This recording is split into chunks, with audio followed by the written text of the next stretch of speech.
যদি তারা নবী রসুল না হন, আল্লাহর নেক বান্দা কিন্তু নবী রসুল নন, আর যদি নবী রসুল হন আর তাদের মাধ্যমে অস্বাভাবিক কিছু দেখা যায় তাহলে সেটাকে মুজিজা বলে। জি। আর যদি অসৎ লোক হয়, কাফের, মুশরিক, বেদাতি, পাপী, মদখোর, জাদুকর, গণক, আর তাদের মাধ্যমে অস্বাভাবিক কিছু দেখেন, সেটাও দেখা যায়। হিন্দুর মাধ্যমে, হিন্দু যোগী, সাধু, সন্ন্যাসীর মাধ্যমে অসাধারণ কিছু দেখা যেতে পারে, তাহলে সেটাকে বলা হয় সেহের, জাদু। জাদু জাদু দিয়ে অস্বাভাবিক কিছু দেখানো হয়। কিন্তু তারা কি বলবেন যে ওগুলো কেরামতি? তাদের একটা কেরামতের বিষয়টি বুঝতে, কেরামতি কাকে বলে। কারামত আপন জায়গায় সুসাব্যস্ত আছে, কিন্তু কারামত মানে সম্মান দেওয়া, কার পক্ষে? আল্লাহর পক্ষ থেকে। যার মাধ্যমে আল্লাহ প্রকাশ করছেন তাকে সম্মানিত করা। তো তিনি আল্লাহর কাছে সম্মানিত হইলেই তো আল্লাহ সম্মানিত করবেন। সুতরাং তারা আল্লাহর নেক বান্দা যেন হয়। আম্বিয়া রাসূলুল্লাহ মুজিজা কারামতের চাইতে বেশি আপনার আরও অস্বাভাবিক, অসাধারণ। নবী রাসূলের মাধ্যমে যেসব অস্বাভাবিক, অসাধারণ কিছু মুজিজা হয়েছে তার ধারে কাছেও নেই কারামত। জি, সেগুলিও আম্বিয়া রাসূলুল্লাহর জন্য কি সম্মান, মর্যাদার কারণ। কিন্তু কারামত বলা হয়নি, এটা পরিভাষা। আসলে সেগুলিও সম্মান তাদের, সেগুলিও কারামত। কিন্তু কারামত বললে ওই অলি আউলিয়া আল্লাহর নেক বান্দাদের সাথে একাকার হয়ে যায়, যার ফলে সেগুলোকে আর একটি বিশেষ নাম দিয়ে দেওয়া হয়েছে, সেটা হচ্ছে মুজিজা। মুজিজা মানে যেগুলি যারা অবিশ্বাসী কাফের তাদেরকে হার মানতে বাধ্য করে। যে তোমরা যে বিশ্বাস করছো না, তো চ্যালেঞ্জ দেখো যে অসাধারণ কিছু নবী রাসূলের মাধ্যমে প্রকাশ পাচ্ছে, এটা সাধারণ কোনো মানুষের দ্বারা হইতেই পারে না। সুতরাং তুমি হার মানতে বাধ্য। মানবে না সেটা আলাদা কথা, বিশ্বাস করবো না, মানবো না, আমি ইমান নিয়ে আসবো না, কিন্তু তোমাকে হার মানতে বাধ্য। তুমি যে তারা জানিয়ে এসেছেন তারা সত্যবাদী। এই হচ্ছে শাব্দিক অর্থ মুজিজার। আজাজ, এজাজ মানে হচ্ছে কাউকে পরাস্ত করা, হারিয়ে দেওয়া, অপারগ করে দেওয়া। তো আল্লাহর নেক বান্দা হওয়ার জন্য প্রথম শর্ত তৌহিদ।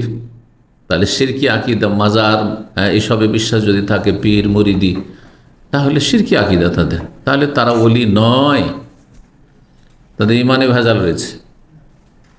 যদি সুন্নতের অনুসারে বিভিন্ন বেদাত আর বেদাতি ওজিফা, বেদাতি জিকির করে, বলবেন যে এরাই ওলি আউলিয়া? না। আচ্ছা, আমাদের ইন্ডিয়া, বাংলাদেশ, পাকিস্তানে ওলি আউলিয়া কাদের বলা হয়? মানে যারা মরে যাওয়ার পরে তাদের কবরগুলি পাকা করে সেজদা করা হচ্ছে, ঔরস লাগানো হচ্ছে।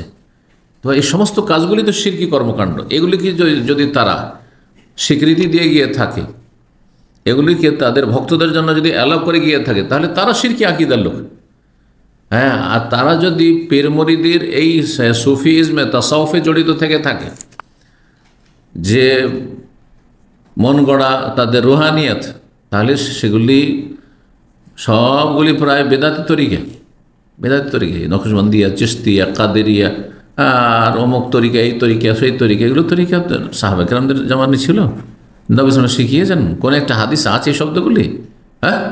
কোনো সাহাবীদের উক্তিতে আছে? কোনো খলিফার উক্তিতে আছে? তাহলে এগুলো সব কি বেদাতি তরিকা সব।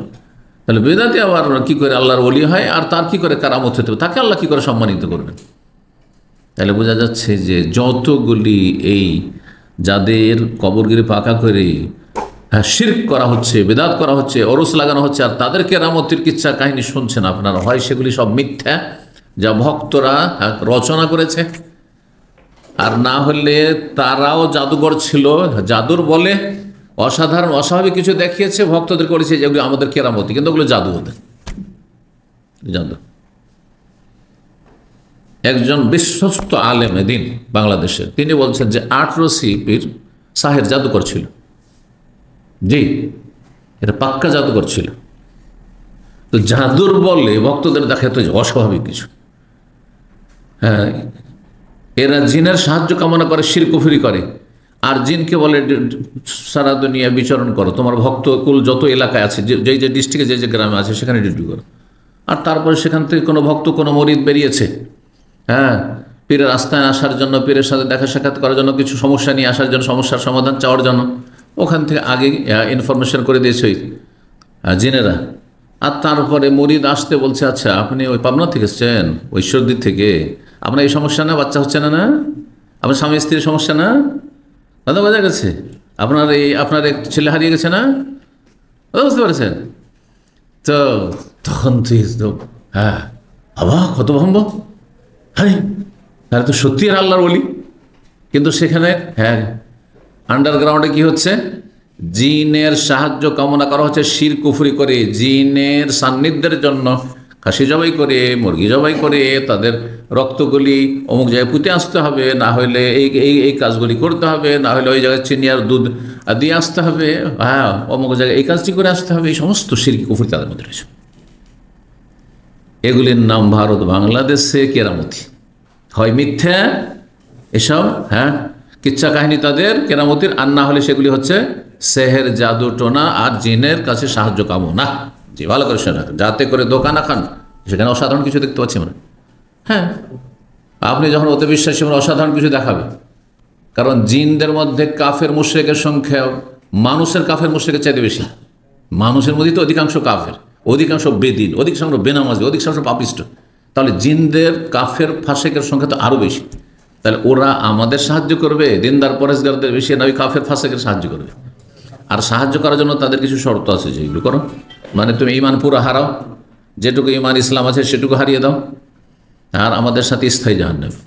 জাহান্নামীরা চিরকাল জাহান্নামে আপনাকে সাথে রাখতে চায়, আর জান্নাতীরা চিরকাল আপনাকে জান্নাতের সাথে রাখতে চায়, কথা মনে রাখ। এই জন্য কোরআন সুন্নাহ আলেমরা বলেছেন যে কোনো জায়গায় বাস্তবে আমি কিছু দেখে নিলাম আর সেটা বিশ্বাস করলাম, এটার নাম ইসলাম নয়। ইসলাম হচ্ছে দলিলের নাম, যে কোরআনের আয়াতে দেখলাম, হাদিসে দেখলাম, জানলাম, পড়লাম, এটা দলিল, ওহি দলিল।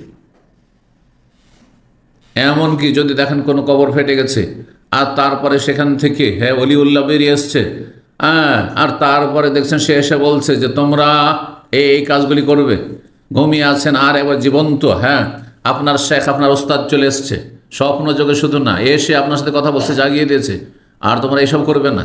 দেওবন্দের কিচ্ছা কাহিনী তো আছে।